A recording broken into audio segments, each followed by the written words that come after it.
Hey guys, welcome to gossip aunty. मैं हूँ शुभांगी कश्यप। तो आज की अपडेट्स क्या होने वाली है टीवी सीरियल से जुड़ी, आइए शुरू करते हैं। अनुपमा के आज के एपिसोड में प्रेम और राही क्वालिटी टाइम बिताते हैं। वहाँ बा अनिल से कहती है कि हर कोई उसे दोषी ठहरा रहा है। वो कहती है कि ख्याति उस पर आरोप लगा रही है। बा का कहना है कि प्रेम के लौटने का आखिरी मौका भी खत्म हो गया है।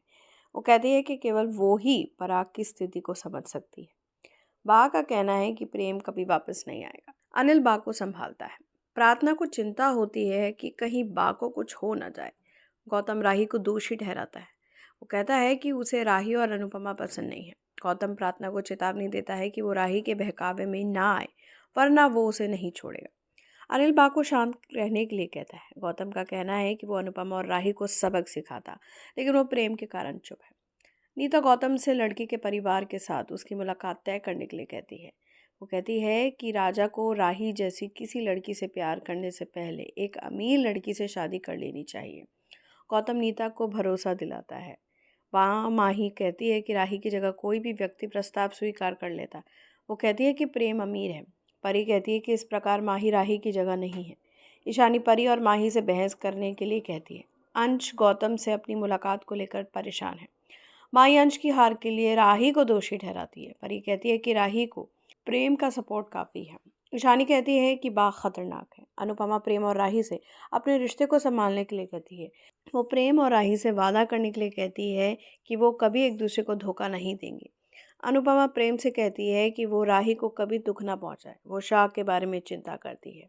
आगे दिखाया जाता है कि डॉक्टर कोठारी से बा की देखभाल करने के लिए कहते हैं। अनुपमा राही और प्रेम बा से मिलते हैं। पराग प्रेम से पूछता है कि वो अनुपमा और राही के साथ वापस आने की हिम्मत कैसे कर सकता है। ये रिश्ता क्या कहलाता है कि एपिसोड में चारू खुद को अबीर और उन गलतफहमियों के बारे में सोचती हुई पाती है जिसने उनके बीच दूरियां पैदा कर दी हैं। वो अपराध बोध से दबी हुई महसूस करती है और सवाल करती है कि क्या वो चीज़ों को अलग तरीके से संभाल सकती थी। उसकी परेशानी को देखकर कावेरी उसे हिम्मत देने के लिए उसके पास आती है। दादी साथ चारू को भरोसा दिलाती है कि जो कुछ भी हुआ उसके लिए उसे खुद को दोषी नहीं मानना चाहिए। कावेरी चारू की ईमानदारी को स्वीकार करती है और उसे बताती है कि उसने हमेशा परिवार की भलाई को प्रायोरिटी दी है, जो कि दोषी महसूस करने के बजाय तारीफ करने वाली बात है। इस बीच अपने कमरे में अभीर अपने गिटार के साथ बैठा है और बेसुध होकर चारू और उसके अस्वीकार के बारे में सोच रहा है। वो उनके बीच हुई घटना से बहुत ज़्यादा प्रभावित है। वो अपने रिश्ते से जुड़ी फीलिंग्स को दूर नहीं कर पा रहा। तभी कियारा दृढ़ निश्चय के साथ उसके कमरे में आती है। हिम्मत जुटाते हुए अपनी भावनाओं को स्वीकार करती है और अबीर के सामने शादी का प्रस्ताव रखती है। हालांकि अभी धीरे धीरे लेकिन दृढ़ता से उसके प्रस्ताव को अस्वीकार कर देता है, ये क्लियर करते हुए कि उसका दिल केवल चारू के लिए है। कियारा निराश हो जाती है, लेकिन अबीर अपने प्यार में दृढ़ रहता है। दूसरी तरफ आर के चुपके से अरमान के केबिन में घुस जाता है। खुद को स्टाफ का मेंबर बताता है। उसका उद्देश्य साफ है। वो अभीरा की फाइल ढूंढ रहा है जिसमें एक महत्वपूर्ण सबूत है जो बार काउंसिल के सामने उसकी बेगुनाही साबित कर सकते हैं। वो बहुत ही सावधानी से डॉक्यूमेंट्स की जांच करता है और एक तनावपूर्ण खोज के बाद उसे आखिरकार वो मिल जाता है जिसकी उसे तलाश थी। अभीरा को उसकी खोई हुई गरिमा वापस पाने में मदद करने के लिए दृढ़ संकल्पित वो फाइल लेने और अधिकारियों के सामने पेश करने की तैयारी में कोई समय बर्बाद नहीं करता। अब देखते हैं कि आगे ये रिश्ता क्या कहलाता है, में क्या होता है। गुम है किसी के प्यार में की शुरुआत तेजू द्वारा मुक्ता से पूछे जाने से होती है कि वो सिर्फ शास्त्रीय म्यूजिक गाकर नंबर 1 सिंगर कैसे बन सकती है। मुक्ता तेजू से कहती है कि उसे ऋतुराज का उस पर प्रभाव अच्छा नहीं लगता। फिर मुक्ता चली जाती है। ऋतुराज नील को सड़क पर ध्यान केंद्रित करने के लिए कहता है। फिर वो नील को चिढ़ाते हुए पूछता है कि वो किस लड़की के बारे में सपने देख रहा है।